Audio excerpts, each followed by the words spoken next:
नमस्ते प्रणाम। हम खेसारी लाल यादव सबके गोड़ छू के गोड़ लगतनी और चौथे बरजू महोत्सव 2023 माघ 3 गते मंगलवार को दिन समय 11 बजे दिन से 3 बजे दिन तक।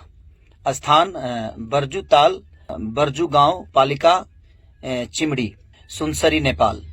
पिछली घटना के वजह से बहुत सारी चीजें हुई, लेकिन इस बार मैं आप सबके बीच में फिर से आ रहा हूं उसी महोत्सव में।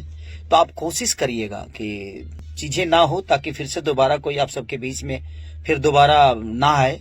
तो हर मैं जनता से रिक्वेस्ट करता हूं कि आप लोग संयम के साथ इस चीज को देखिएगा और संयम के साथ हमें सबका सम्मान करना है।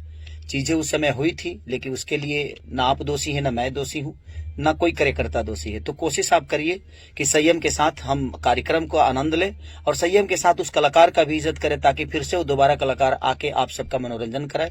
तो मैं आ रहा हूं आप सबके बीच में 17 तारीख को, यानी इसी 17 जनवरी को आप सबके बीच में। आपका प्यार 11 बजे से लेकर 3 बजे तक आप सबके बीच में रहूंगा और आपका प्यार और आशीर्वाद लेके आऊंगा।